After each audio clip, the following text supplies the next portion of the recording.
काय माझा एन्काउंटर करायला सांगतो काय? आणि जे करायचंय ते जपून करा. तुम्ही चिंताच करू नका साहेब. डिपार्टमेंट मध्ये मी असल्या कामांसाठी फेमस आहे. दिवसभर पेड्या घालून बसवून ठेवा त्याला इथे. आणि रात्र झाली जे करायचंय ते करा. दादा दादा काय काय काय काय करायचं ते काय काय करा म्हणजे काय? करडे काय बेड्या ठोका. करडे काय? मी काय मी काय म्हणतो परशुराम. माडिक साहेब मी बघा ना एकदम बदललो की नाही? बदललो की नाही? महादेव साहेब माडिक साहेब याचं करू नका ना. काय आपण नंतर सेटलमेंट करू बाहेर जाऊन. हा दादाला काय कळणार नाही.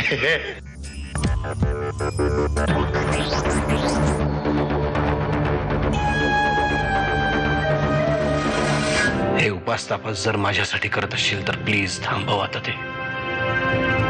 तू सांगशील ते करायला मी तयार आहे. जानकीशी लग्न.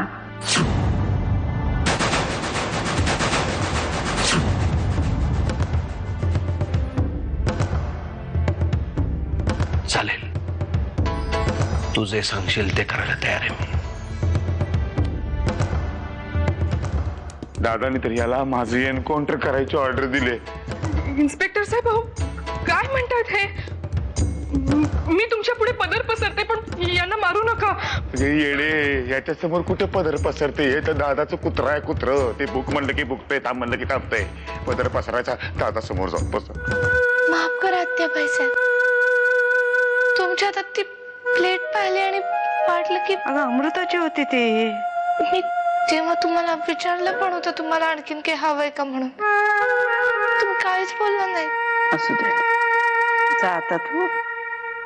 घरातल्या सगळ्यांची नीट वाग. जे काय होत आहे ना ते तुझ्या भल्यासाठीच आहे. यावेळी तुम्ही त्यांना माफ करा. नाही सुमित्रा, यावेळी मी परशुला माफ नाही करू शकत. संपूर्ण महाराष्ट्र मला योग्य निर्णय क्षमतेसाठीच ओळखतो. आणि म्हणूनच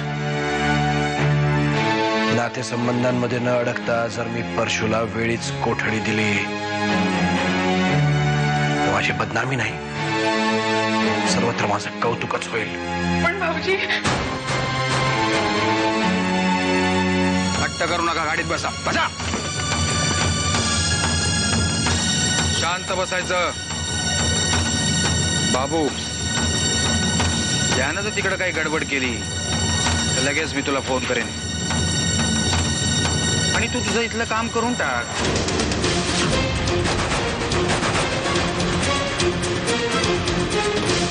भाकरे साहेब माझ्या आईला मला एकदा तरी भेटू दे ना. गप्प बस, नाहीतर तुझ्या आईचं काही खरं नाही.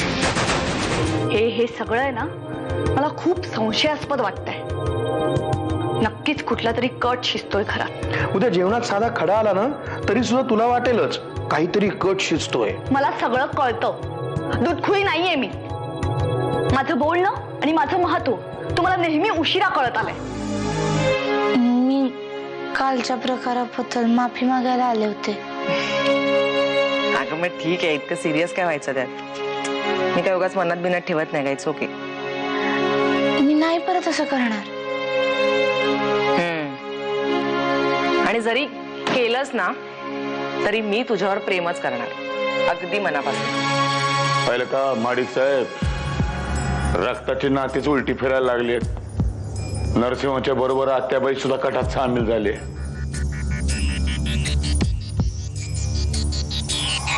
मगाशी ना अगं राजनचा फोन आला होता पण काही बोलायच्या आतच कट झाला. माहित नाही काय सांगायचं होतं. मी पुन्हा त्याला लावून बघितला पण नाही लागला. आईच्या तब्येतीबद्दल नसेल ना काय? माहित नाही ग मला, पण त्याला फोन का नाही लागला तेच कळत नाहीये. मला तर भीतीच वाटायला लागते असं काही झालं की. अगं तू नको काळजी करूस, सगळं ठीक होईल. हे बघ जानकी, तसंच जर काही महत्वाचं असेल ना तर तो पुन्हा फोन करेल. हा, आणि त्याचा फोन आला ना की मी सांगते तुला.